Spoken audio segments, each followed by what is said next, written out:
when I tried to talk to Jesus for the first time and I couldn't, that was a pivotal shift in my life. Like, whoa, there's actually power in this name. Like, Yeah. what is this? Whereas before, you'd feel guilty for what you did, but there was no restitution for that. I can't do anything with this. I know that what's in my soul is like, this is yucky and bad, but there's nowhere to go with that. Whereas now, with our relationship with Jesus, we're able to cry out to him and be like, this is like, I know this is wrong. Please forgive me. And then there's like a restoration of our souls versus before, there's none of that. I was constantly chasing something to fulfill me. And every time I stepped away from him in a direction of what I thought was that fulfillment, it left me more empty than before. So then I had to go for even more, then even more. And it isn't until we lean into him that we're realizing, okay, this is freedom. I am actually full. I don't need anything else. This is Baylee. And this is Kate. And you're listening to Walking Defined. Hello. Hello. I'm so glad we made it into these chairs. Yes. A little postponement happened. Oh, goodness. Some life in between, like usually happens for Baylee and I. Yeah. So, and it sounds like you almost didn't make it here today too. Nope. My car said not today, but we made it. Oh, well, I'm grateful you did.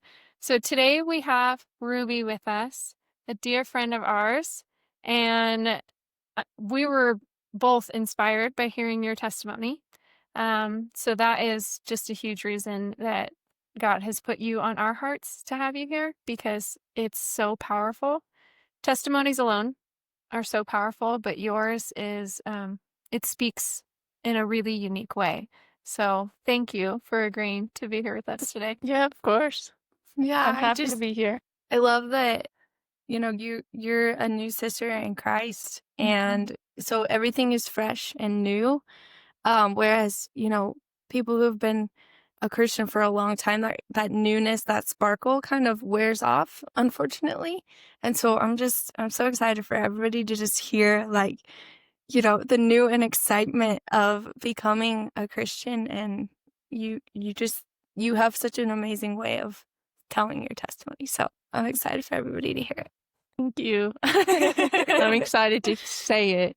I've been praying over this a lot. Anytime that I've spoken my testimony, I just ask the Holy Spirit to just fill me. Yeah. And so I don't really even take credit for any of it because I'm not a public speaker, but none of us are. No. Yeah. Yet here we are. The times when I've tried, it's embarrassing. So yeah. Yeah, anytime that the Lord is not the one speaking, it can be a mess, right? So, yeah. So I just wanted to have you just kind of share your story, and then I have a bunch of questions. So anything that doesn't get answered, we'll kind of just come back and talk about. Okay. Just get into it? Yeah. Okay. Time to know the Lord.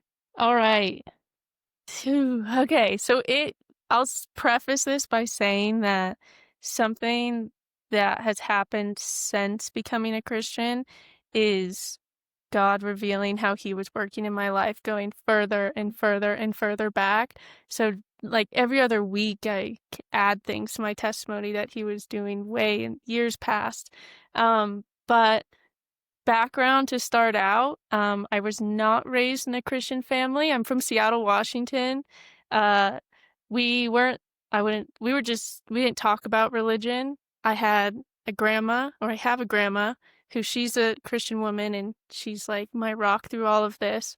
But besides like singing Kumbaya and stuff before bed at night when I was with her, there was nothing to do with Christianity in my family. And just the culture that I was raised in and went to school in and all of that was actually pretty anti-Christianity, if we're going to be totally honest here. It just wasn't cool. Everybody wanted to be a Buddhist or something else. So that was sort of my background. Let's see. So I kind of started my journey of questioning the world around me when I was in college. And I had things that had happened in my life that there's just no need to get into, but just that made me kind of feel down and lost and in search of answers. And I've always been a really big sort of tree hugger. So I would go to this forest near my college town that I grew up in, and I would just go every day and I would just run around. And it was just something I kind of did to clear my brain. And yeah, it was just this like super innocent thing I had in my life that in that period, I'm a non-religious person going to college, so you can take your best guesses about what my life was looking like. But this was just this innocent thing, and I would just run around and look at things and like touch trees, like, look at plants and smell things. And I started to play this game where I would kind of walk into this forest, and it's an arboretum in the Pacific Northwest, so it's beautiful. It's the most beautiful place. And I'd play this game that I would stand on the edge of the forest, and right before I'd go in, I'd kind of like be praying, and it's the only word I could use to say it now, but I'd be like just wanting to go where I felt I needed to be going. So I'd get called in certain directions. So I'd just take off, and it would be like left, right, because there was no proper trail in this place. And it just kind of became this thing that I was always noticing little special reasons for me having been led to that place. And I would sit and I would just talk to myself and talk to the trees and do all of that stuff. And it was really healing, and it just kind of opened my mind to the beauty of the world and how everything is just so connected and feeds off of each other and has like these energies that like heal you. And anyway, so I'm sounding really hippy dippy, but that's kind of what I am. But anyway, so then I'm doing all of that.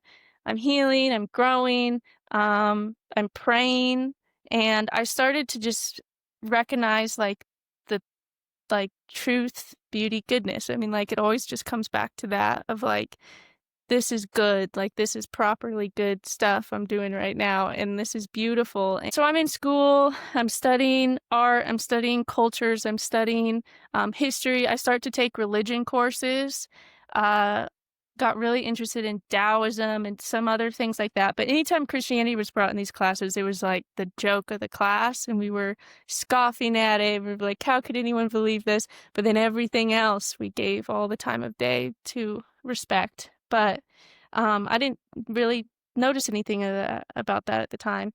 And then anyway, I am going through all this. I'm healing a lot from things that happened in my past. And it just became a ritual to be like going out and communicating with whatever I was communicating with at the time. I was calling it like the universe. And I was like very much going that route of just the great unknown and it was really cute, but it was honestly just kind of fruitless. Like it wasn't really making me a better person. I think that it was grounding me, but that's about all.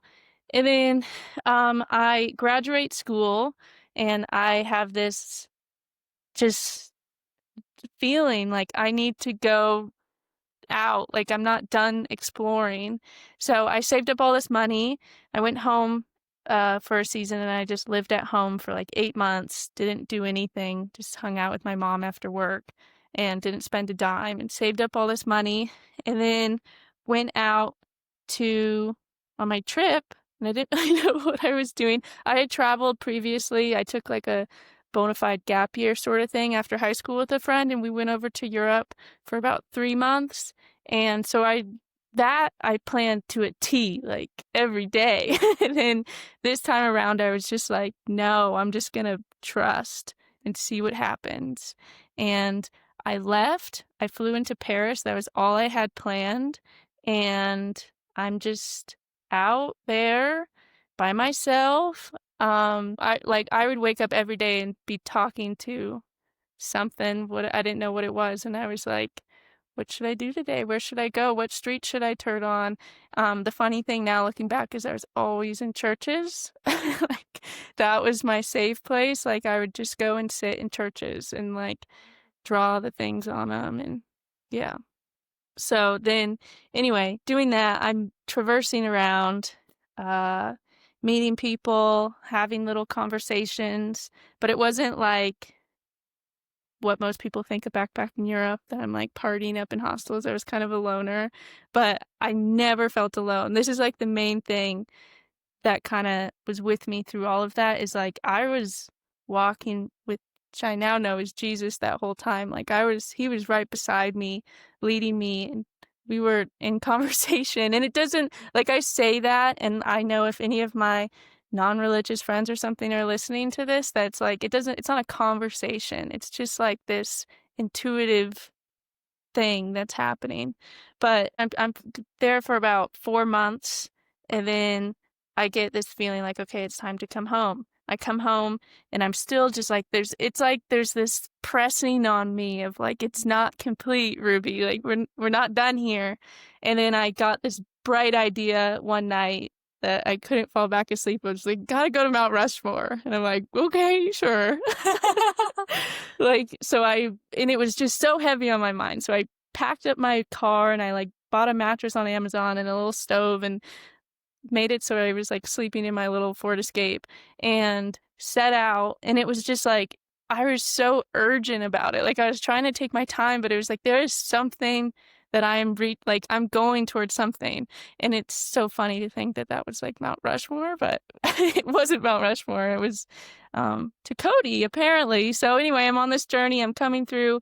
I go through Yellowstone, and I'm driving down the road from Yellowstone to Cody, and I just want to cry. Like, I'm not a big crier, but for the first time this whole journey, felt like all of that pressure just released.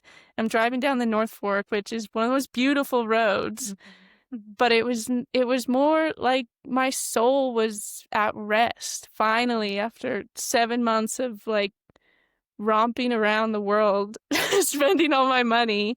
And then so I'm driving down, and I'm here, and I'm meeting people and having conversations, and I just didn't want to leave. Like, it was just something about the land. Funny enough, too, I brought with me my journey journal that like documents all of this.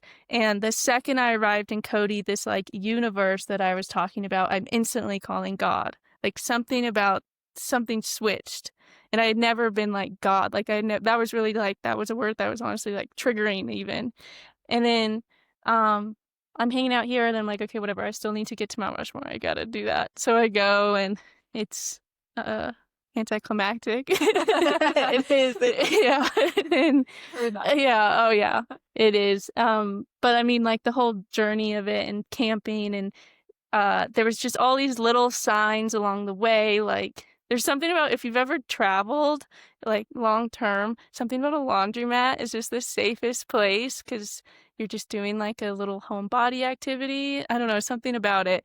And it's a little community, and there's flyers. And anyway, I remember, I still have it. I should have brought it just to like have it in the room with us, because it's special. This little flyer that was like, which road are you going to take? And it was like somebody walking down the road towards like basically a drawing of heaven or hell, and they're very like, I don't know, literal. But I remember looking at that and being like, this is what I'm deciding right now. And I didn't know, and I hadn't even been talking about Christianity. Christianity wasn't involved in this yet. But come back, I'm like, I'm moving here. I can't leave here. I need to be here. I go home, I pack up my stuff, to the dismay of all my family, and I'm going to Wyoming. And I get out here. The Lord set it up that I just had a job, my dream job here waiting for me. They hired me. And oh my gosh, I forgot one of the most important parts of this all, that there's this retreat center here called Thomas the Apostle Center. And one of the reasons that I was able to stick around for a while before going back home to pack up my stuff is they were looking for a workawayer, which is like this program you can get into online, that you stay at a place in exchange for food and rent or accommodation. And I've always wanted to do it. I wanted to do it on all the travels that I was on, but I was like, it's not the right time. It's not the right time. And I'm up in Montana before I reach down to Cody, and I get on the app and I'm like, oh, this looks like a good one, thinking it was in Montana. And then I come back to Cody and I'm like, well, maybe there's a workaway here, which can allow me to stay and loiter in this town for a longer period of time. And the app glitched. It was the only one showing in the entire world. I'm refreshing the app, like closing it. Oh my It's the goodness. only thing showing. I call up Rebecca, who owns the place, or is the supervisor at the place, and just like completely out of left field. It's not really how you go about getting on the Workaway app, but I had some confidence. Just call her and be like, hey. And the girl that was supposed to come, if I remember correctly, broke her ankle, couldn't come. So I go out there. I meet this girl, Tori, who's one of my best friends. She and me were both workawayers there, became good friends. Cut back to I go home, pack up my stuff, and me and Tori are going to be roommates in Cody. So we found a place. I come out here, I get my job, and I'm just stoked. Like, I'm just so happy to be here. I feel like this is exactly where I need to be. I'm constantly praying to God, but I don't know. That's like Jesus. I don't know what God is. But, and then I meet people and I meet somebody that tells me to just try talking to Jesus. And I'm just like, ugh, okay, whatever. But I am like that. Like, I'm curious about this. And I've talked to every other, like, thing that people want to call God out there. So I was like, oh, sure, I'll try it. So I'm really dramatic too. So I went up on top of McCullen Peaks and I went out there and I tried talking to Jesus and I literally couldn't say his name. Like, I'm standing up there and I'm like, Jesus? Like, I couldn't, like, it wouldn't come out right, which was just so weird and strange. And I was like, just totally dumbfounded about it and confused. Because, I mean, I had said Jesus' name plenty of times, not in, like, any reverent sort of way. And yeah, it just really struck me and was confusing. And I came down off of that mountain and it was all consuming. I was like, what is this? That, like, what's going on here? Like, this is just a word. Why is it actually, like, causing an impact on my vocabulary? Like, and so I had to battle that. And it was a weird time. Tori had left, so I had the house to myself for a month or so.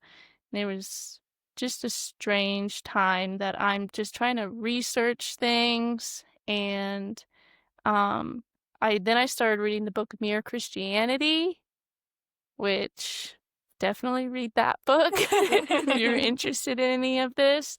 And I think one thing to note is, like, it going into all of this, anytime I could pick up that book and I was feeling like kind of self-righteous or smarter than thou, that book, I could make it not make sense. But anytime I went into that book or the Bible, even, like, even today, if I go humbly and realize that, like, I don't actually know what at all is going on here, then it speaks to you and it shows you things and tells you things. So I had to do that, and I'm reading this book, and it's just telling me about Christianity for the first time, which I think a lot of people think they know Christianity, but, like, they don't know the, like, depths of how beautiful and just totally complex the story is. Like, it's not a simple story. It has a simple surface, but, I mean, yeah. So, I'm doing that, and I'm just fighting it. It's all I'm thinking about, all I'm spending my time doing. It's, like, hard for me to be clocked in at work. I'm like, I need to be at home talking to ChatGPT about God. So, and then, so at the same time, I'm, like, totally wrestling with this concept of Jesus and, like, this as a man, and or that man maybe being God, and what is even going on, and what does that mean for me? But at the other time, I'm, like, seeing myself lose a lot of the feelings of just, like, shame I have towards myself, and I'm just forgiving myself and those around me, and I'm just starting to, like, go out in my day and, like, I don't know, I just had a different head sort of on my shoulders. that just wasn't so me in a way. I mean, it's just the more you learn, it pulls on what you already know. Like, this is the story, like all of our story of creation and life. Like, it starts to connect everything from my past. So, like, I could sit for hours on end and just look into my own memories and learn about God because he was there through all of it, if that makes sense. But so it was just a lot of sitting and thinking and like, yeah, spiraling. One thing I would do is I would always, churches were always something I liked to sit in when I was traveling. So I found the Catholic church, St. Anthony's Church. It's over by my work. My grandma had given me a Bible years and years ago that I had tried to read, and it didn't make much sense. But this time around, I opened it up, and it made sense. And I read Matthew and John and all of the Gospels, and it was just totally different from what I feel like culture had told me the Bible was like. It was just so beautiful and sweet. And then I'm going to this church. I read at the Bible at one point, somebody praying, like, Lord, I believe, help me in my unbelief. So I would pray that in the church. And then one day I went to the church and I sat down to do that. And I was like, I believe, help me in my, oh, like, I don't need help. Like, I just believe it. And then I'm like, okay, what am I supposed to do now? Because it's just like this internal feeling, like an implicit knowing that this was what actually happened. And I get invited to go to Highland Church, and the first sermon I walk in on is our pastor Tony, not our lead pastor, but he was preaching on the topic God is love, which if you read my journal entries from years ago, that is one thing I knew. Like, I wrote that. I would have preached that myself. Like that. It was just the most perfect sermon for me to hear. And I remember he put up this and had this analogy of he put this like raggedy old teddy bear up on the podium thing. I remember that one. Yeah. And he was like, this is me. Like, I'm this ratty old little pathetic teddy bear, but God still loves me. And that was just big for me to hear. Because in this process, I'm also dealing with a lot of just kind of inner turmoil of like my own hatred. Like, that's kind of the only word I had for Jesus, is I just thought it was a joke and I hated him. So that was a hard thing to bear, but that stuffed animal analogy helped me with that. So yeah. I mean, there's so many other moments on this journey. I had a crazy dream that I could get into. Yeah. Should I? Yeah. Okay. All right. So this dream, I'm dozing off one night, and at this point, like, I've done my reading, I'm like trying to do the thing, so I'm like praying, and I'm trying to fall asleep, and I'm praying just the basic, like, just thank you, Lord, like praying for my grandma, praying for these things, and I'm just kind of drifting off to sleep. And this whole dream felt not like I was ever actually asleep. It felt like that kind of groggy feeling you get after a nap, that's just like you're just kind of laying there, but you're not in a deep sleep or anything.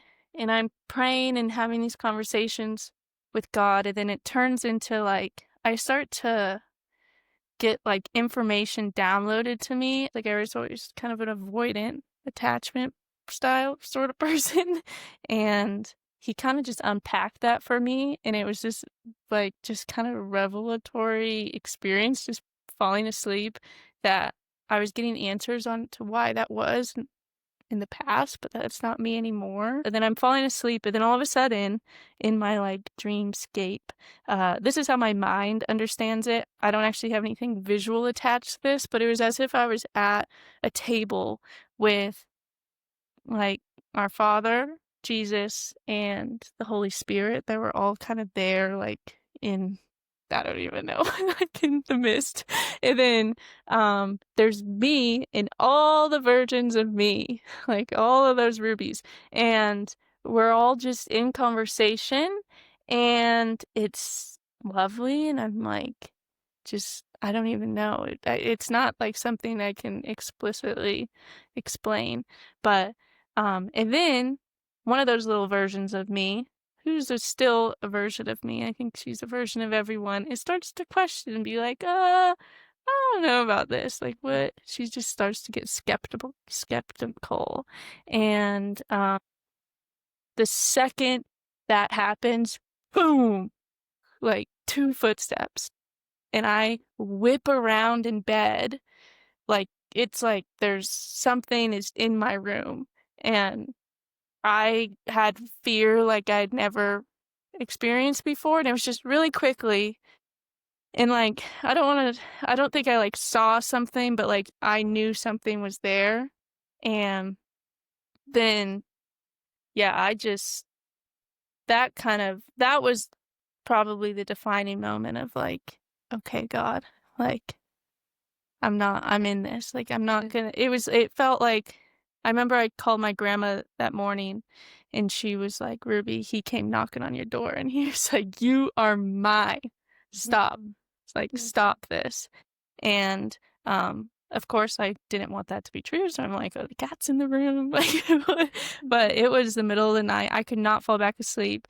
I manic wrote in my journal, like, I mean, it was just one of those moments that I think it was also one of those things because I was coming into this all very hippie, peace, love, happiness. And I think it was one of those times that I was introduced to like God, the judger in a way of like, he wants our respect, just like how any person in a relationship would want that. But so I learned to respect him that day. We've talked about that a little bit on here, that we are required to fear him, but it's a different type of fear than, fear as a traditional human. Like, it's a fear that has so many layers. And we've talked about what those layers mean and the respect that's required in that. And I love that he just commanded that the doubt leave you, that it's over. Yeah. No more doubting. Oh, yeah. I do have an initial question. You're a very self-aware person. Not everyone is. It's not only a skill, but it's also something that I think is just like, you either kind of have that and you continue to work on it and that skill grows, or you don't have it and you have to work twice as hard at it. And I can tell that that's just something that's just already in you.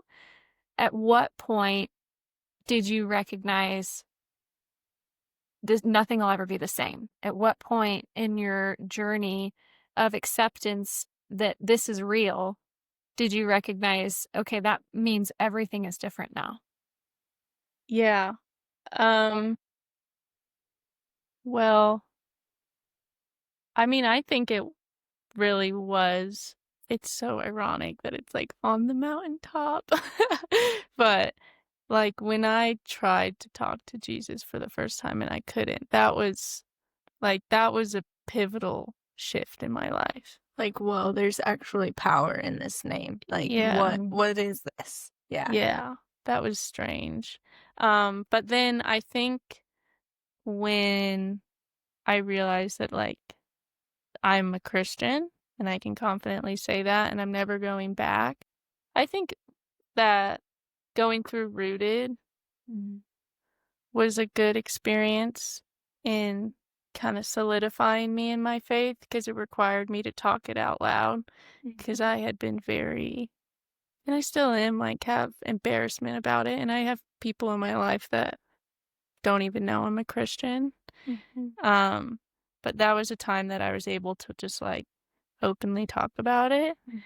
And I loved it. I loved doing it because it's like the most important part of me now. Remember the altar call that Arlie did and you stood up in church? Oh, yeah. Do you remember that? Oh my gosh, yeah. I remember you telling me, because I think it was when we went to dinner, just right after that. You were telling me that you had been praying for people to be to surround you, like Yes. believers to surround you. Yes. And that in that moment, God revealed like the people that are around you, Physically right? around me. Yeah. Yes, that was another thing. I still go when I've got my big prayers. I go to that same mountain, like this little rock on like the most barren landscape ever of McClellan Peaks, and I sit up there. And I had went up when I was in this, and I was like, "This is my like dirty little secret. Like nobody knows about this. No one in my family knew about it. Nobody at work. Like none of my friends." And I went up there and I just like basically got down on my knees and I prayed like to just bring me people. Like I need that. And then cut to like a month later, yeah, like you said. And that is not me. Like you will not catch me. I mean, old me standing up in the middle of a church to be touched. No, thank you. But yeah, so he did that.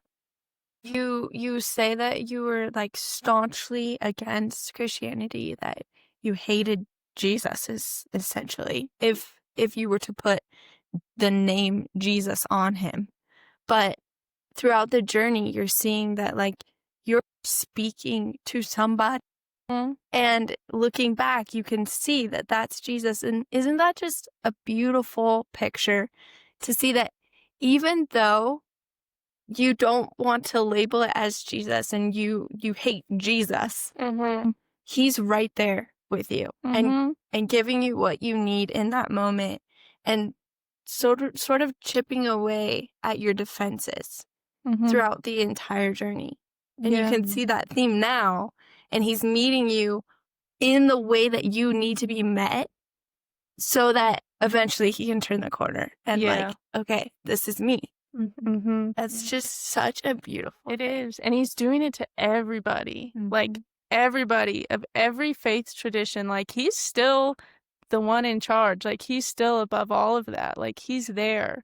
And I see it whenever I'm talking to my mom, I'm talking to my friends or anybody.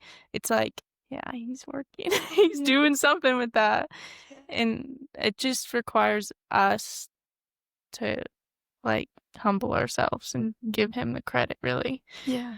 And it's such a profound thing because you don't know until you know. Oh, yeah. And then once you know, the veil has been lifted, your eyes are unblind, and you're like, oh, wow, he is everywhere. And he was everywhere the entire time. Just like you said, he's been walking with you through all of it. And he's so gracious in how he reveals that to us, because he could be, if he was any kind of unloving God, he would, smack us over the head with it and we would be so overwhelmed. But he just gives us these crumbs, only enough for our appetite in that moment. And we just get to be filled with, oh, this is so good. This is so good. You're continuing to be good. It never stops being good. It's the most profound thing in how he chooses to reveal that. Yeah. It's so cool. So do you think that it's a ploy of the enemy to convince non-believers that Christian belief is just ignorance? Yes. I had somebody once tell me that they thought faith was just a crutch. I mean, it's like that thing nowadays that's like my truth. Like if that's their truth, I'll respect it. Or that's what people will say. And they're like, well, they can use that as a crutch, whatever. So I think that whole concept is sort of a ploy, that like there isn't a truth. Yeah, well, you just had mentioned that like in your religion classes in college, like every religion was accepted except for Christianity. That's just silliness. Like those people are just, the laughing stock of the world, essentially. Oh, yeah. Well, there's definitely something in regard of just that we live in a Christian nation, basically. Yeah. And it's the popular thing, and people want to go cheer for the underdog. And there's also definitely a lot of bad things that have been not done in the name of God. Sure. And those are highlighted a lot more than like the truth and beauty of it. And yeah, you could say that's a ploy of the enemy, or just like that's one of those things that I had to be like, is like, hey, I didn't create this judgment towards Jesus. Like, why do I feel this way? My parents are amazing people. The people that I was surrounded by myself are amazing, loving people. Like, why do we hold this judgment then? And that's when I was like, yeah, well, I didn't create it. So something. Yeah. Yeah. What is a common thread that you saw in the other religions that you were studying in your religion classes that made Christianity completely different? Like, I was not like a religious studies teacher or student or anything. Totally, that wasn't my major. So I didn't get too involved in all of them.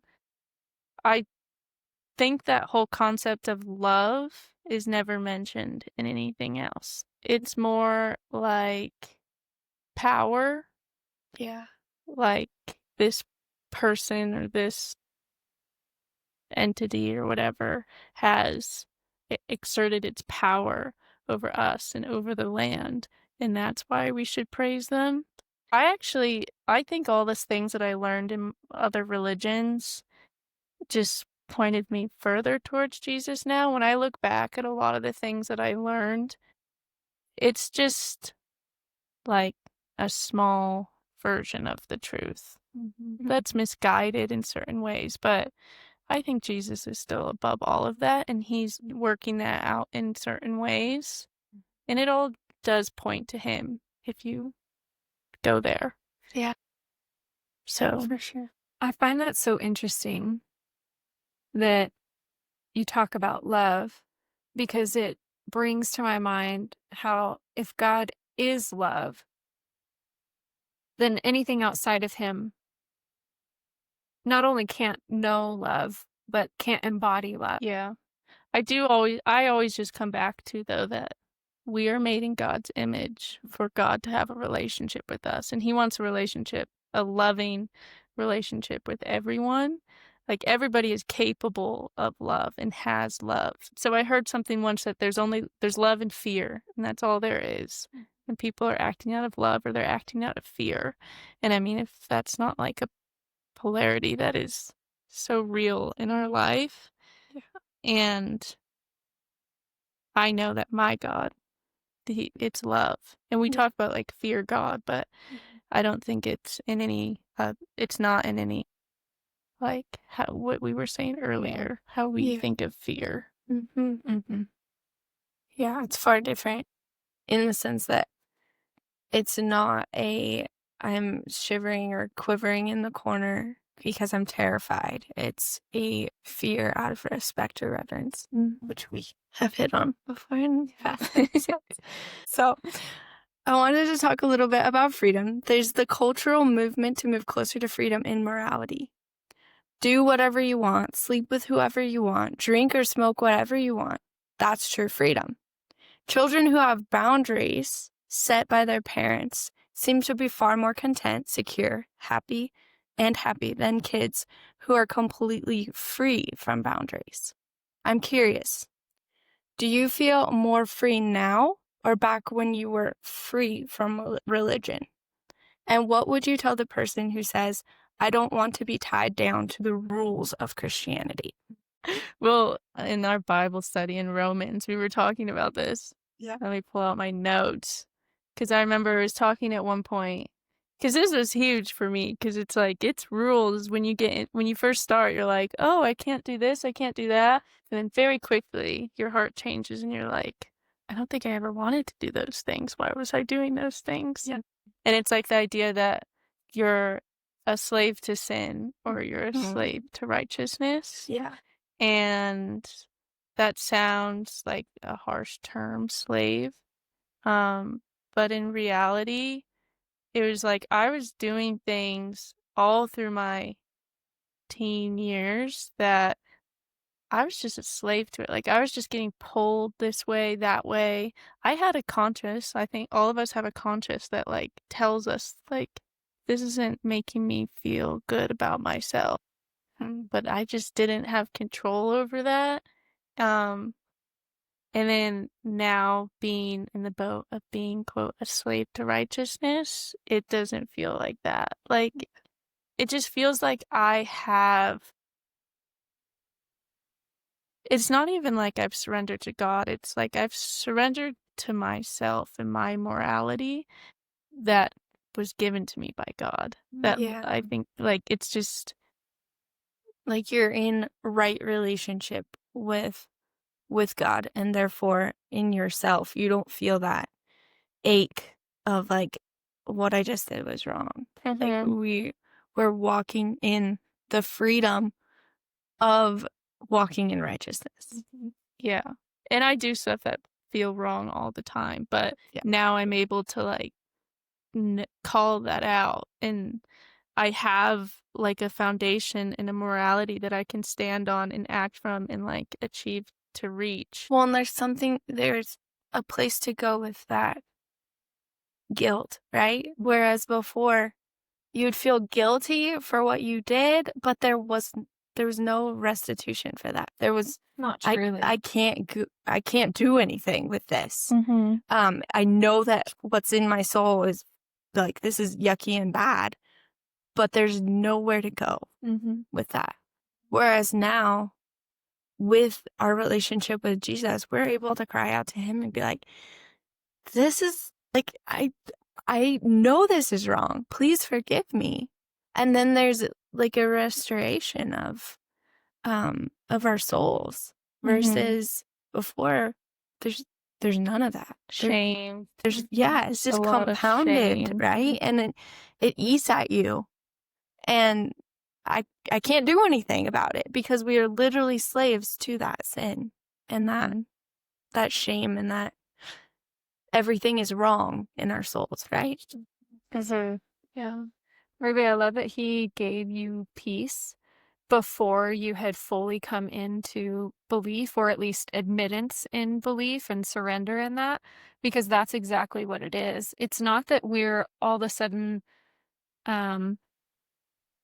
physically washed clean, like on the outside of our flesh. It's not that that guilt falls away in a way that like it sloughs off, like I'm taking, a jacket off. There is this inner peace that washes over you that is what we are seeking when we seek the world's version of freedom. When we are trying to buy into the freedom that the world offers, it is an empty freedom because it's the only true freedom is in Jesus. And that is where actual peace comes from. Because we have to ask ourselves, well, if we're looking for freedom, what are we actually trying to get out of that? Because we really don't even know what freedom means before we're believers, because we have this idea of what it could feel like, but we don't ever achieve that feeling. So we seek more and more and more. And just like you said, I didn't grow up in a Christian home either. So I was constantly chasing something to fulfill me. And every time I stepped away from him in a direction of what I thought was that fulfillment, it left me more empty than before. So then I had to go for even more, then even more. And it isn't until we lean into him that we're realizing, okay, this is freedom. I am actually full. I don't need anything else. And it's the bondage that we were so blind to. I love the imagery where you're standing inside a prison or a cage, and that cage is sin or desire or the pursuit of freedom in the world's concept of it. And the key is inside the cage with you. You just don't know it. So the entire time you've had the means to open that door and step into true freedom outside of that cage, but you have trapped yourself inside that bondage because you were so blind that you even had the key in the first place. Yeah, that's beautiful. Yeah. I want to know what your notes say. Okay. These are from like months ago, but this one, okay, well, on the back in all caps, delight in the law. Thank God for it. And then it says, this is a Spurgeon quote. It says, sin always wants to hide in us and conceal its true depth and strength. This is one of the most deplorable results of sin. It injures us most by taking from us the capacity to know how much we are injured. It undermines the man's constitution and yet leads him to boast of unfailing health. So that's not the truth. And then it's kind of like sin is an internal bleeding. And then I said, the law is the grand instrument, the x-ray. It is good, holy, and just. And it's Yeah. And that was legit. When I started reading the Bible, I mean, it's not great coming into this and being like, oh, I'm a pathetic sinner. It sounds wrong. But then you look at yourself and like I just have let myself down more than anybody ever has. And yeah, I just was never living up to my full potential always. And I think everyone could say that if they're going to be honest with themselves. Yeah. So this gave me a, I don't know, it gave me grace with myself and Yeah. just like a cure. And I also don't want to come into this. I think a lot of people do find Christianity when they are in a really hard place, and like all the glory to God for that. But I was traveling the world. Like I had every reason to be stoked about life and myself. But uh it wasn't from a dark place that I found God. Mhm. Um which I think is Yeah. important. Kind of more like a Ecclesiastes side of like things where it's like I was able, Solomon wrote Ecclesiastes and he's talking about how um like everything is vanity. Like everything is empty except the things of God. And so like you're saying, you're traveling the world and you're seeing all this beauty and you're seeing all these amazing things, but there's still something missing. Mhm. And so for you, it's kind of the same way that like Solomon is talking in that book is like, I'm searching the world. Like I'm getting all of this amazing things accomplished. I'm seeing all of this beauty, but what's it for if God's not in it? Yeah. Yeah. Like that was total freedom. I had Yeah. saved up I had money to go for months. Like I had saved that up and I was by myself. I had no like if you've ever traveled by yourself, like you can put on characters. Like I had no like I had nothing sticking me to my identity. I could talk to whoever I wanted, do whatever I wanted to come nighttime. Like I had total freedom and it's not all it's cracked up to be. Yeah. I love that you speak on how, when we look at ourselves truly outside of the Lord, we're that teddy bear. We're pretty wretched. Not pretty wretched, we're wretched. Right. But like you said, it wasn't that you were trying to be a bad person, but we always fall short until we meet him because we're doing it in our own strength. We're doing it in our own power. And it isn't until we accept Jesus into our lives that we have his power and his strength.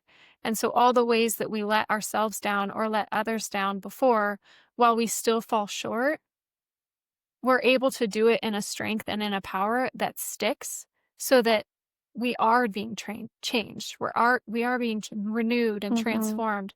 So when we've been trying to kick this habit for years and years, it isn't until we hand it over to him that finally we're actually making progress for the first time. Oh yeah.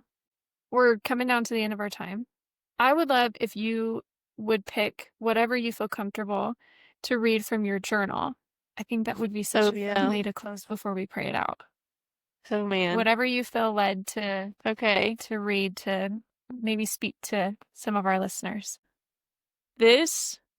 I feel like I want to read this because this is before I even knew Christ and I'm speaking about God and the path that we all take in life. And because like I chose this path or I mean, I could talk more about how I think God chose this for me and I'm just here, but I did surrender to it and we all have the opportunity to do that. But anyway, okay, lock in. This is a little bit. Okay, so I titled it A Question of the Belief in Individualized Personal Forces. And I wrote this, I woke up some morning, I was camping in some dispersed camping site and it's summertime and it's bright and early in the morning and there's all the dew and there's these in this meadow and there's all these purple flowers like this weeds. I think they're just like thistle, but and it's just this meadow full of them. And I'm sitting here drinking my coffee, and I wrote this, and it goes, okay, all right, I'm going to try and put into words how I'm feeling this morning in full sentences because I think that will be hard but good for me. I feel like this trip has been good for me. I feel, to use a word other than good, I feel steady and proud, like a tree in spring. Do trees grow in spring? I'd bet. The steadiness I feel is a form of confidence in myself to, for one, get to where I want to go, and two, to allow myself to enjoy the ride. I guess that's where the proudness comes in. But I also just feel proud of the world around me, the birds, the bees, the grasses, the rocks, the sun, and all the underlying mechanisms that let it all run. Let it run and let myself run. What is running me? The pursuit of growth through knowledge, attunement, and experience. An obsession, a love. Love is running me, and with no need to explain more or to explain further, because this is something I know. God is love. God is running me. He who has called me on this adventure, held me steady, showed me pride. God is me. And then I wrote, I am God, but I crossed it out. Well, not that last part. It feels very singular. Me, on the other hand, delineates another, a you, and a us. And the truth is, God is not one. God is the essence within it all. And with that in mind, I see how there is potential for anyone to be drawn by God into any direction. So what is it that makes us feel as though we are on a path, our path? For that to be a thing, then a special uniqueness of personhood would need to exist. Okay, I have an idea. Think of it like a flower, like those in front of me. If God is within everything, then all the space around this flower is holy. It is a gift to exist and move anywhere within it. Alas, each flower stem in this field is unique, reaching out and stretching out into the holiness in its own way, guided as my guess, what does that say? I guess, by what is best for them in regard to the sun and the space available. So while all the same species with all the same goal flourishing, each took a different path to achieve it. They followed what felt good, they grew up and out until each morning the sun hit them just right. Then it seems all that was left to do was stand steady and proud. So in a field of all the same flowers, what makes each special and unique is the path it took to grow. What makes someone special is their path, their experiences, pivots, and growth, and to get the tallest and happiest, to flourish, your path must be guided by that which is most holy to you. For flowers it seems the sun, for me it seems to be God. And if God resides in me as in my most actual self, then through listening to myself, my fearless, most trusting self, I can hear God and hence follow my path. And I think I'm on it when I feel steady and proud and the sun hits me just right in the morning. So I didn't even know Jesus then, but I love that you speak of purpose, that we're all working towards the same purpose. So what do you think that purpose is now that you've accepted Jesus in your life? How does that change that portion of your text? well, I need to learn a lot. I need to read the whole Bible. I need to read a lot more books. Right now, my goals and my main purpose right now is just to know God more so that I can share him. I think that's the ultimate goal of all Christians, is just to share it. And I don't mean that. I think that can come across. Sometimes people might take that as like evangelizing in a negative way, but I just think it's so beautiful. And I think, like somebody said, I read one of like the early church fathers said that all truth is God's truth. And I think that with this truth that I'm learning, it just makes everything more beautiful, and it makes it so much more interesting. So I just want to share it, and I want people to be a part of it so that they can learn to love better, and then they want to share it, and then the next person wants to share it. Yeah, to know God and make him known, right? Yeah. That's the purpose of all of us. Yeah. Yeah. And we will never arrive until we see Jesus face to face. So we should all be learning continuously and all be searching out the truth just like you're doing. That's so inspiring. Yeah. So just in closing, I guess, I'll have you answer this last question and then you can pray us out. But what advice would you give to somebody who has put off looking into Christianity out of either arrogance or fear? What advice would you give to that person? I would just remind them that we are all individuals on a personal journey.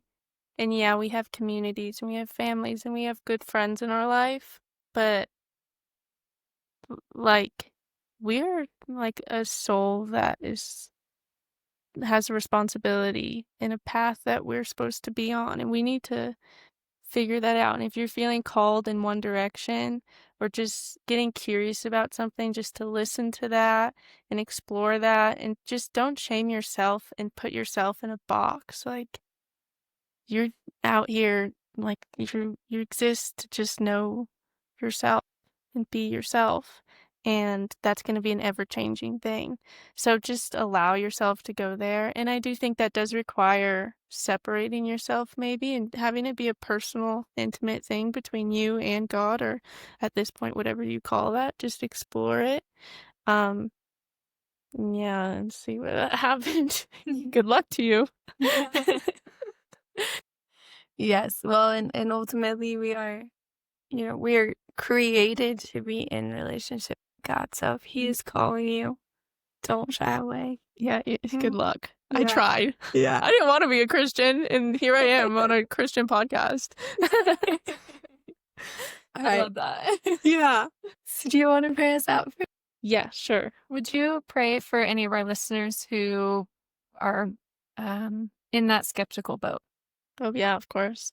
Yeah. Yeah. All right. Okay, Heavenly Father, I just want to start out by saying that I am so grateful for you and all the work that you do daily, for everyone on this earth. We all are grateful for you, Lord. You are the epitome of truth and goodness and beauty, and anything good we can thank you for. So thank you for that, Lord. I thank you for my friends here, that they have this podcast and that you've just given them the ability to preach about you and maybe share some of your goodness with others. Lord, I pray for all of those that you are touching right now, that they can just kind of wipe the murk out of their eyes and just see the world in the beauty that it is, and just feel humbled by it and start to question it. And Lord, just be there to pick them up and guide them and show them something. Just give them those hints that you gifted me with, Lord. I believe that you have the power to convince anyone of your truth. So I don't worry about that. I just will pray that people can allow you to work, and not run from you, and that they can just feel your love, and that we three can also feel your love when we leave here today. Lord, I pray that we can just continue to speak in your name and be proud of you and all that you do. In Jesus' name. Thank you. I want to ask if you would be back. Yeah, Come back. sure. You can't say no. You're on camera. Yeah. Oh, I forgot about the camera until just now. For the best. No. Yeah, we would love to have you back. Absolutely. Sure. Thank you. Appreciate it. Yeah. Well, check us out next week. In the meantime, we hope that you guys have a blessed week, and look forward to seeing you soon. Yes. Love you guys. Bye.